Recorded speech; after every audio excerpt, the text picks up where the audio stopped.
Yes, today's Monday. So today was our pickup day, and they're here by about 7 to 7:30 in the morning. And most of my neighbors had their garbage cans out at noon yesterday. On paper, we're not supposed to have them out till after 4 o'clock. Welcome to Real Siblings, It Ain't Easy, a real estate podcast with the goal to educate, inform, and save their listeners time as they navigate the market and properties in their neighborhoods. Get ready to join real-life siblings and professional real estate advisors, Donna and Eric Seemann, as they discuss how it may be simple, but it ain't always easy.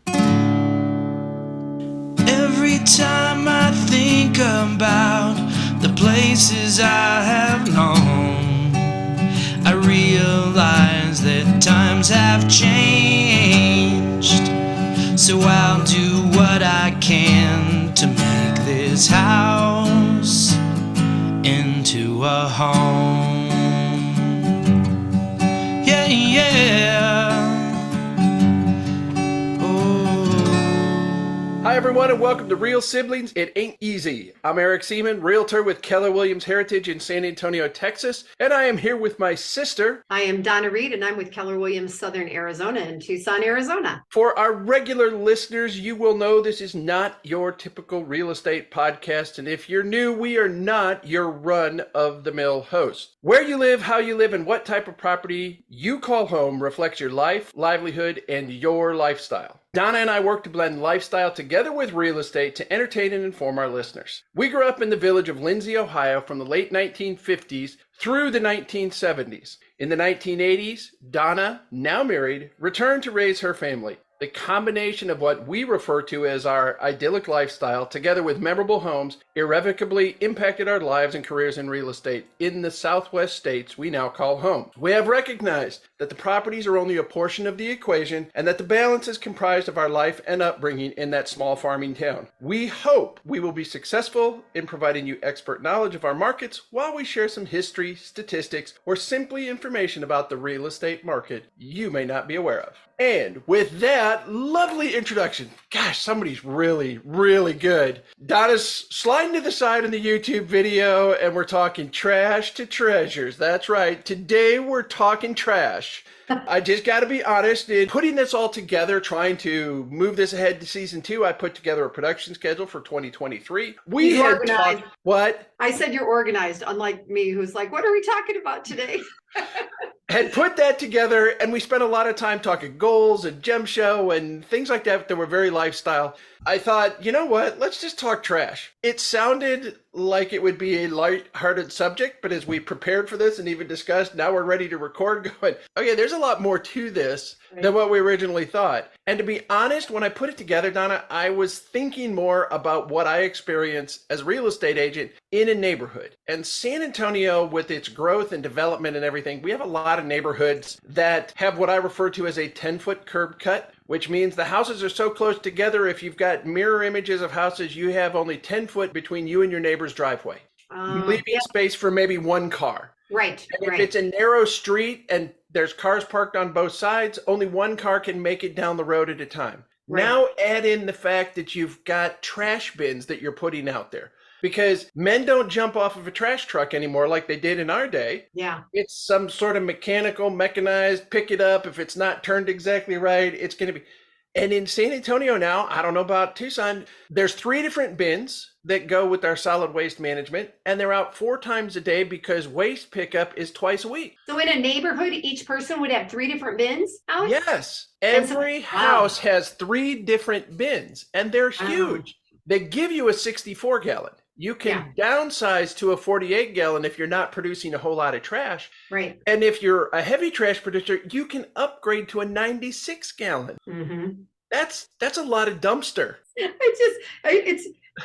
It's interesting to me because I think that sometimes they're different colors depending on what they're for. So I'm picturing this colorful array of garbage cans, And that's exactly what you get. But you've got waste on one day, and waste being the trash that's going to go into a landfill. the Okay. stuff that, and Yeah. then you've got a day that's recycling. Okay. And then they broke it down further from there. And now we've got organics or compostables. Oh, wow. Depending on, you've got to know what goes in where, what can be sorted. Are you putting brown cardboard, which could be considered to be organic or compostable, in with your recycling, or have you moved it over there? And what do they accept and what don't they accept? Yeah. Yeah. But it's these bins that are never ending on the side of a road. And HOAs don't like them sitting out in front of your garage, right? In your townhomes of Las Quintas, are you allowed to set your dumpsters in front of your garage door? You know, when I was on the HOA board, we talked about how long in advance it can be out at the street. And I noticed, is today Monday?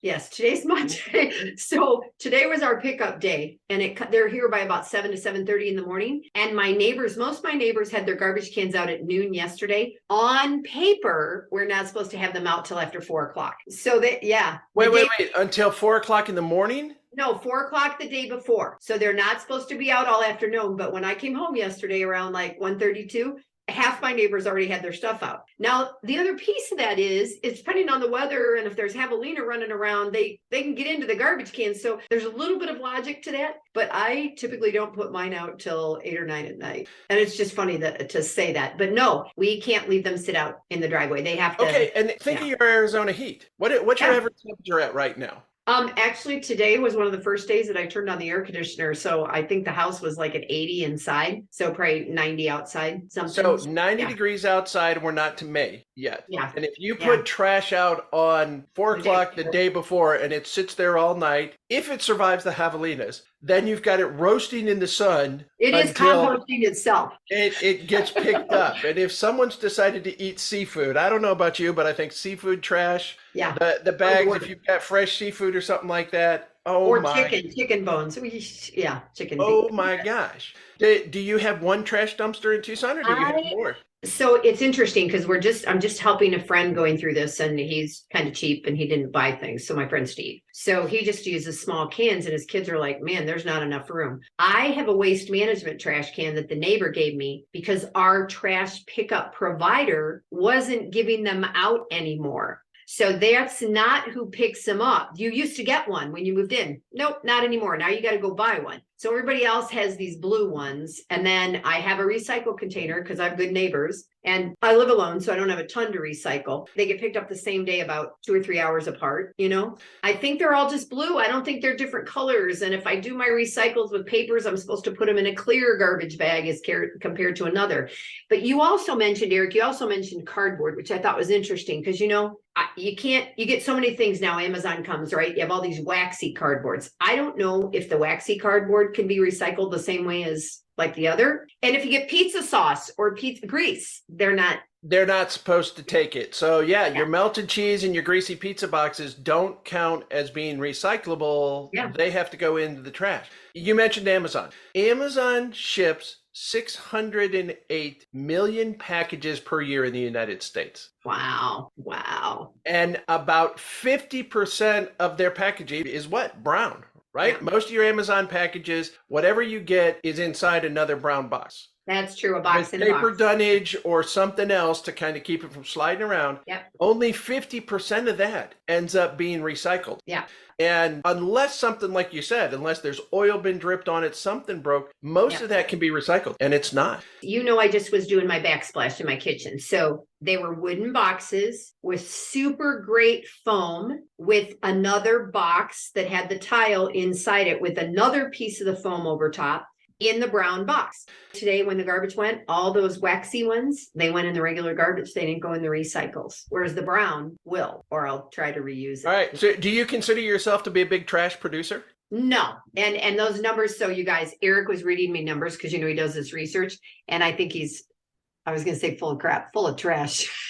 No, we're talking sewers and septics on another episode. Remember, we already said that. I originally had that down as one of the possible topics today. But there's so much to talk about with trash, we didn't need to talk about crap. What do we learn about how much trash we produce? Because no, I do not think I think okay, so these are numbers based on the Environmental Protection Agency, who looks at the amount of all material produced within the United States that goes to trash or waste. And it's 268 million tons, which means we're producing trillions of pounds of trash. Wow. When you take a look at the population, and they use a number of just over 326.5 million people, or just under 326.5 million people, based on what we produce, on average, the United States citizen produces 4.5 pounds of trash a day. Yeah. And I told you, I don't think I do, because I don't, well, first of all, I'm cheap, like our father was. And You're frugal. Frugal. I rewash my baggies. I don't always put my produce in a bag at the store. Like I don't even take those little thin ones. The other day, I mixed broccoli, green onions, and avocados into one bag so that I had one bag instead of 3. I just don't think I use that much. Now, I work hard at it too. I have to say, I really do. There's been a transition in life, right? Trying to be careful about what I consume and what I use and what pollutes and things like that. I'm going to say, but think of your pantry. If you go into your pantry, yeah, how much of that is going to go in a dumpster? Well, a lot of it eventually, but not 4 pounds a day. Not 4 pounds a day. But remember, I told you this is about averages. So you have to take into account all of the packaging that got groceries from a farmer in California to get strawberries to your, what's your grocery store? Farm 99? No, I was at Sprouts. That's where I went to. Okay, so you go to Sprouts, you're responsible and assigned a portion of that waste gets assigned to you. Oh, just because of the whole chain. Just because of the whole chain. So if there's pallets that are destroyed that can't be recycled, you get associated to a certain amount of pallet trash. If that styrofoam, even though it's not heavy, but all of that ultimately goes into it. If you go to Starbucks, sorry, my glasses have really gotten messed up. Okay. If you go to a Starbucks, a portion of the Starbucks trash, because they went through X number of half gallons of plastic milk jugs, gets assigned to you. Got it. Okay. It isn't part and parcel to what I am using specifically in my home. It's the whole chain of right. And because we live out in the country, we have a septic system. Yeah. If I put food down into a garbage disposal, there is a potential with the septic system that I am introducing seeds into the septic system, which are then going to grow, and I'm going to end up with volunteer organic material in there. So much.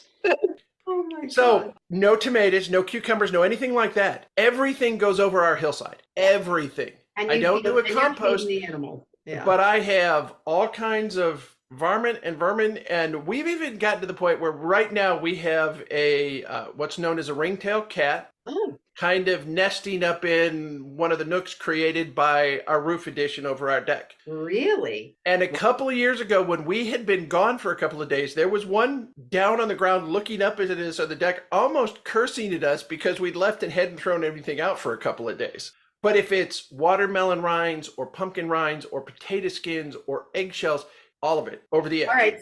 Okay, so before we started this, we also then kind of flashed back to our childhood, because that's what we do. And we're trying to remember even what things were like. It's interesting to think about all of it now when I think about Dad having a garden and how much we got out of the garden with seeds that he grew or something like that. So we didn't have that whole process of garbage, which I guess everybody living off the land, that's part of the reason people are going back to that, right? And then we also were able to rake and burn leaves and things like that. And we had fireplaces. So if a branch blew down, you didn't have to, you trimmed your trees, you'd cut it up so it would be firewood for the next year. Not worry about bulk trash picking it up on your curbside because it's bulk trash day. And then I couldn't, I couldn't remember when I was living there with the kids. So I texted Adam. And Adam said that they did do trash pickup when we lived on Walnut Street. He goes, I remember Dad building what did he call it? He said like a capture place for the cans, because you and I were talking about what was allowed to be exposed. He said he called it a docking bay, like for the trash cans, which docking bay. Yeah, he goes, it was by the maple tree that we climbed on. Okay. And then he said, so that was on that's funny, on Walnut Street near Elm by the maple tree. Gotta love small towns. And then when he said when we were down on Main Street, I doubt that he knows he used all those tree types. When we were on Main Street, he said we did have trash cans because he said, I remember having to haul them to the end of the driveway. That was a long driveway. And then we stored them back kind of by the basketball hoop and stuff at the back by the barn back there. So we had that little barn that was so you guys had a good haul to get it all the way down the driveway and around from the barn and that sort of thing. It's pretty funny that I don't remember it all, which means either I forced the children to do it or Neil took care of it. I don't remember. I remember having a metal trash can. When we came down on the Lynn Street house, you'd go out the mudroom, so kitchen to mudroom, and down the stairs, and right there next to the lower stair to the right-hand side was a trash can. You're right. Is that the And we would put trash in there, but who picked it up? So you know what, Dad burned a lot out in his shop. He did. He would work out there. I think he used that probably as much as the fireplace inside. He would burn things. Yeah, that's right. And he used that smoke to hide the fact that he was still puffing away for years after he. I was thinking the same thing. We're gonna take this stuff out of the house and burn it, and never mind that I'm gonna sneak a cigarette. That's right. You know, he finally quit. When? 1989. I was out of the house. He threw the last pack away that we know that he ever smoked on the way out to my graduation. From college? No, at Army. Okay. Yeah, my officer basic course. Funny the things you remember. So now, okay, you and I talked a little bit, so I was thinking about where we live differently. So Dan, in medium-sized Manhattan, Kansas, medium-sized college town. He's now also, I'm calling all my brothers are country brothers at this point, kind of, sort of. And so Dan's a little bit out of town. And from what I recall, they recycle 4 different ways. So I think they actually do glass and do different colors and things like that. And then because he's Dan and is very organized, he smashes all the soda cans and waits until they're really small before he hauls them. And then he takes them. So he takes them to distribute them to different places. And Eric, after we started chatting about what we were going to talk about, I thought back in the day when things were glass, you got like 5 cents or something like that. People returned bottles because they, and that was part of Michigan was one of the big ones at 10 cents a bottle. Yes, you're right. So when you paid for a case of beer in college. Yeah, who ever did that? My roommates, when we first moved out, Rich, Dave, Conrad, and I would go to Myers Thrifty Acres, and they had recyclable bottles in a beer they called Meisterbrow. Yeah. And when I say they recycled the bottles, I think they washed them. They didn't make them new because those bottles would come back kind of scraped and chipped, and you knew who knows what. Yeah, it was not the king of beers. It was anything but. Oh, that's funny. Budget and what you did. But we'd pick up that case. We'd have to pay $2.40 for that. Wow. Just in the deposit, whatever the beer was.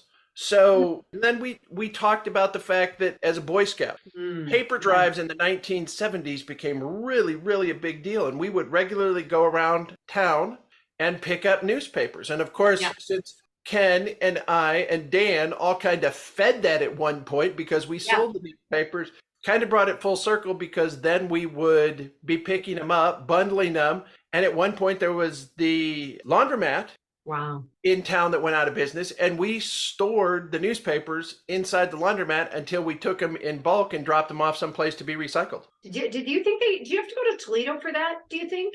I don't remember going to Toledo.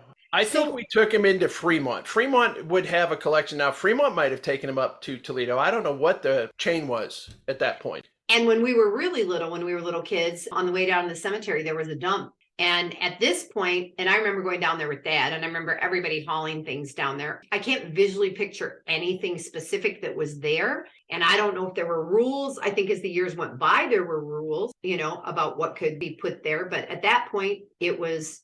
All right, take it back another generation now. You remember being out at Grandma's farm. Yeah.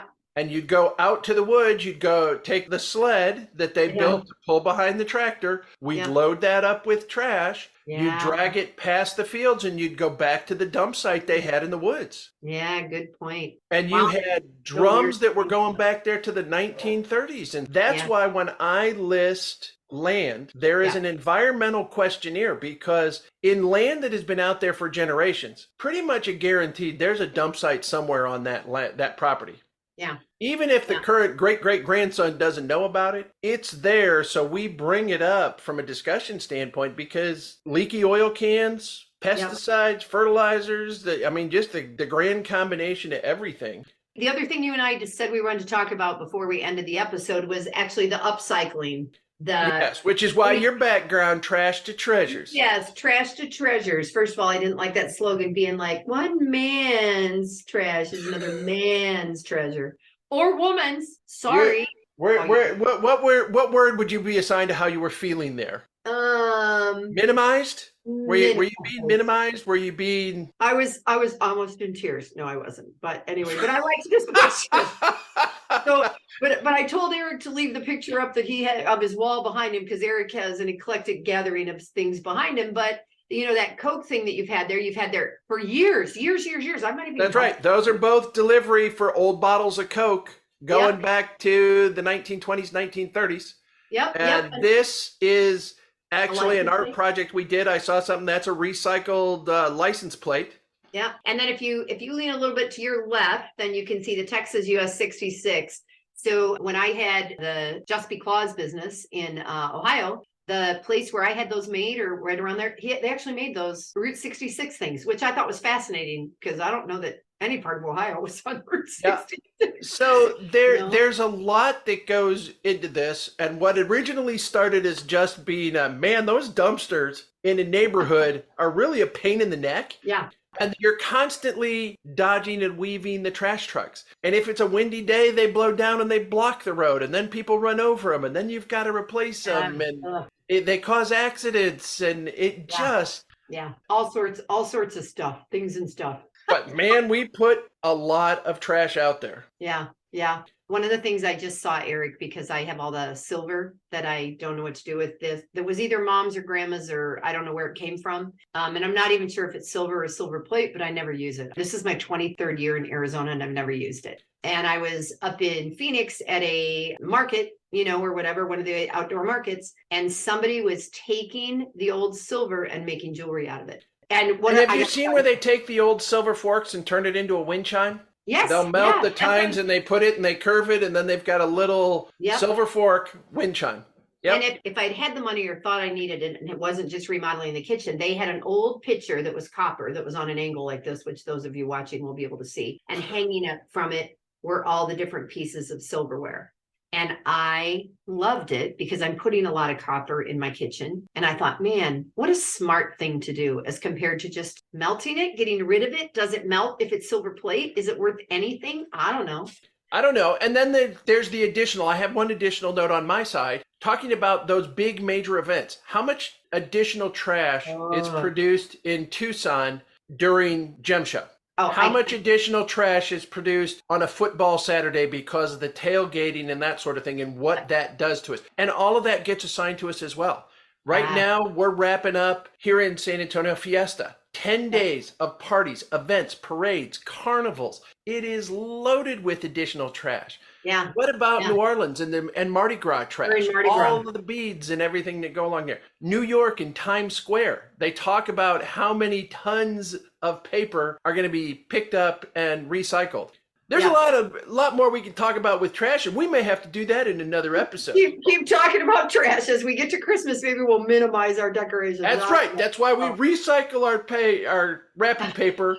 We fold our tissue paper. We use it in the gift bags 2, 3, 4 times. That's exactly right. That's exactly right. Either that or because we're cheap, one or the other. Close this episode, sister. All righty. Thanks, everybody, for listening and joining us. We do like to remember our childhood in Lindsey, Ohio, and how we were impacted and it affected our lives and careers in real estate. As you clearly know at this point, it isn't just the houses or just the lifestyle. It's a combination of the two, which we bring forward into our life right now. As we wrap this one up, please bear in mind that our goal is to communicate and educate you and entertain Hopefully we entertain you and connect with you, our listeners. We entertain ourselves. Dadgum, yes, we are. We're good at that. So if you're in Arizona and specifically the Tucson area, I'm available to assist you, while Eric is in South Central Texas in San Antonio. We are both realtors. He's waving. We are both realtors with Keller Williams, and we're here to help you find the perfect property for your family to call home and create your own lasting memories in a lifestyle that you choose. If you're across the United States or around the world, we're part of an extensive network of professionals and advisors, and we would be happy to connect you with an amazing realtor. So here we go, Eric. Remember, it may be simple, but it ain't always easy. Until next time, I'm Donna. And I'm Eric. And we are Real Siblings. Siblings. Hey! Hi, y'all. Every time I think about the places I have known, I realize that times have changed. So I'll do what I can to make this house into a home. Yeah, yeah.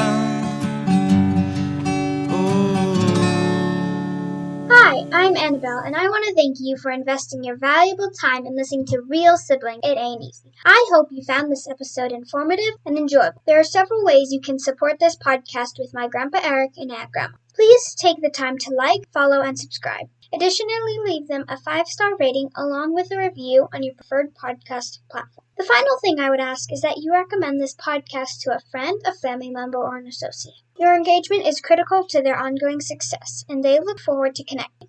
Check out the show notes Grandpa put together with their contact information, including emails, phone numbers, and website. And remember, the Real Siblings look forward to hearing from you.